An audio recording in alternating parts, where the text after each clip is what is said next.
Hello guys, कैसे हो आप सब। तो welcome to our YouTube channel जिसका नाम है passion for an education guys. तो अगेन हम आपके सामने आ गए हैं एक वीडियो लेकर, इलेक्ट्रिसिटी के टॉपिक को लेकर। ठीक है, तो आज का हमारा जो टॉपिक है it is resistance in series guys. So बहुत ही इंपॉर्टेंट टॉपिक अगेन।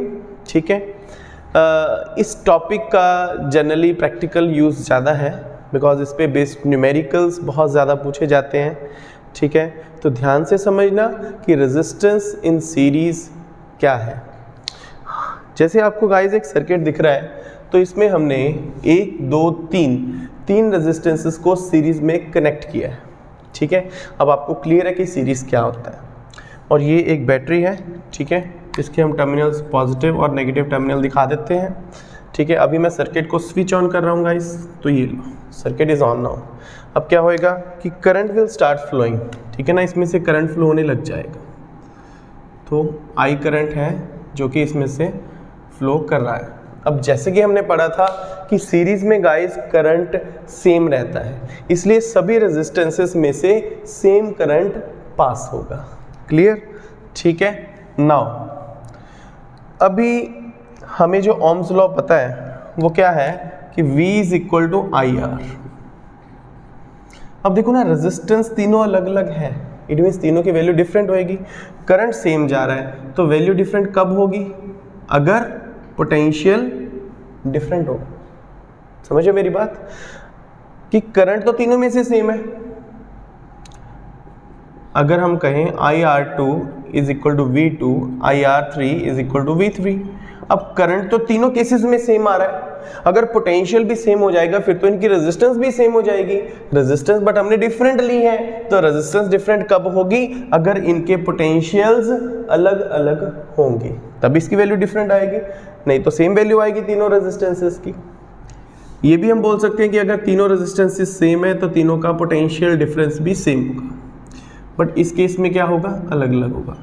तो हमारे पास 3 पोटेंशियल डिफरेंसेस आ गए 3 रेजिस्टेंसेस में से, V1, V2 एंड V3। अब हम जनरली करना क्या चाहते हैं गाइस, हम ये करना चाहते हैं कि हम इक्विवेलेंट सर्किट पता करना चाहते हैं। मतलब 3 रेजिस्टेंस का काम अगर एक सिंगल रेजिस्टेंस कर दे तो ज़्यादा बेटर नहीं होगा? कहाँ 3 लगाया, कहाँ हमने 1 लगाया। तो यही हम करना चाहते हैं कि हम कैसे सर्किट को कनेक्ट करें सीरीज में ताकि 3 रेजिस्टेंस का काम एक सिंगल रेजिस्टेंस कर दे, या 4 5 6 जितने मर्जी रेजिस्टेंस आप इसमें ले सकते हो, n रेजिस्टर्स ले सकते हो। ठीक है, तो एक बात तो क्लियर है कि जो हमारा टोटल पोटेंशियल है जो बैटरी ने दिया वो इन सभी पोटेंशियल्स के सम के इक्वल होगा गाइस। सो V जो टोटल पोटेंशियल है बैटरी का, it is equal to V1 plus V2 plus V3। इन तीनों पोटेंशियल्स के सम के इक्वल रहेगा। तो V1 हमारे पास कितना है गाइस? IR1, मैं यहाँ पे भर रहा हूँ। V2 कितना है हमारे पास? IR2। और V3 कितना है? IR3। एंड V क्या है? पूरे सर्किट का पोटेंशियल, और पूरे सर्किट में करंट कितना है? I, और पूरे सर्किट का इक्विवेलेंट रेजिस्टेंस है RS। अब ये RS क्या चीज़ है दोस्तों? RS एक ऐसी रेजिस्टेंस है जो तीनों रेजिस्टेंसेस का, जितना तीनों रेजिस्टेंसेस मिलके हम कह रहे हैं कि करंट को रोक रहे हैं, उतना वो अकेला रोक सकती है। रेजिस्टेंस करंट को रोकता है ना, तो जितना ये तीनों मिलके रोक रहे हैं उतना ये अकेले ही कर सकती है। तो ऐसे रेजिस्टेंस को हम इक्विवेलेंट रेजिस्टेंस बोलते हैं। तो यहाँ से क्या होगा? I हमारे पास आएगा R1 plus R2 plus R3। So I से I क्या हो गया guys? Cancel. So RS is equal to R1 plus R2 plus R3। तो हमें क्या पता लगा? हमें ये पता लगा कि अगर हमने 2 या 2 से ज़्यादा रेजिस्टेंसेस को सीरीज में कनेक्ट किया तो टोटल रेजिस्टेंस जो सर्किट की होगी वो अकेले अकेले रेजिस्टेंस के सम के इक्वल होगी when they are connected in series। ठीक है, ओके। सो बहुत इंपॉर्टेंट टॉपिक है ये कि अगर हमने बहुत सारे रेजिस्टेंसेस को सीरीज में लगाया तो हम नेट, जिसको हम इक्विवेलेंट रेजिस्टेंस बोलते हैं, वो कैसे निकालेंगे। ठीक है, जल्दी से चलते हैं टॉपिक की तरफ। Resistances in parallel guys. तो अभी हमने 3 रेजिस्टेंसेस को पैरेलल में कनेक्ट किया है। शुरू करने से पहले अगर आपने सीरीज और पैरेलल का टॉपिक नहीं देखा है अभी तक तो पहले आप वो एक बार वीडियो देख लीजिएगा, तो जिससे क्या होएगा आपको इस टॉपिक को समझने में ईजी रहेगा गाइस।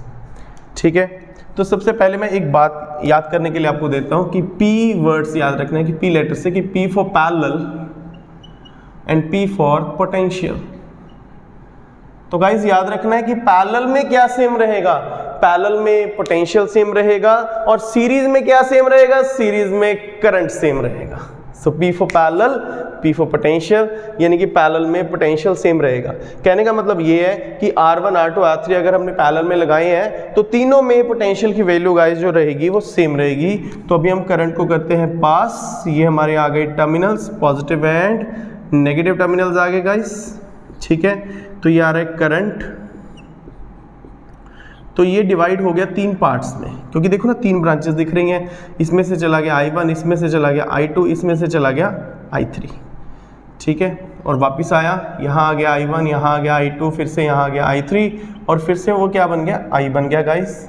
ठीक है, जितना आया उतना ही वापस, इसको बोलते हैं हम सर्किट को कंप्लीट करना। ठीक है, तो अभी हम बात करते हैं पैरेलल में।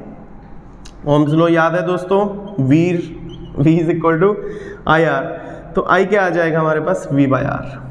अब मैं इस रेजिस्टेंस की बात कर रहा हूँ जिसकी रेजिस्टेंस R1 है और उसमें से करंट गाइस I1 है। V सेम रहेगा क्योंकि पैरेलल में पोटेंशियल क्या रहता है, पैरेलल में पोटेंशियल सेम रहता है, तो इसलिए तीनों में से पोटेंशियल की वैल्यू सेम रहेगी। तो I2 कितना आ जाएगा दोस्तों, V/R2। I3 कितना आ जाएगा, V/R3। तो अभी हमने क्या करना है फ्रेंड्स, अभी हमने जो है इसका एक रिलेशन फाइंड आउट करना है। तो जैसे आपको एक चीज़ दिख रही है कि I से ही I1, I2, I3 बने, तो मैं कह सकता हूँ कि I is equal to I1 plus I2 plus I3। तो दोस्तों हमारा I1 कितना है, इट इज़ V/R1।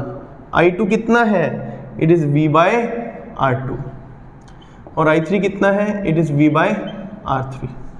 अब गाइज I क्या होगा, टोटल पोटेंशियल तो V रहेगा, ओवर टोटल रेजिस्टेंस को हम RP लिख देते हैं, where RP is the total parallel resistance. मतलब ये इक्विवेलेंट रेजिस्टेंस है, ये उतना ही इफेक्ट प्रोड्यूस करेगा जितना ये तीनों मिलके करेंगे जब हम इनको पैरेलल में लगा रहे हैं। ठीक है, ओके, तो जब हम इनको पैरेलल में लगा रहे हैं, ठीक है, तो जितना ये तीनों मिलके इफेक्ट प्रोड्यूस करें उतना ये अकेला करेगा, जिसको हम इक्विवेलेंट रेजिस्टेंस भी बोलते हैं। यानी जितना ये तीनों मिलके करंट को रोक रहे हैं उतना ये अकेला रोकेगा।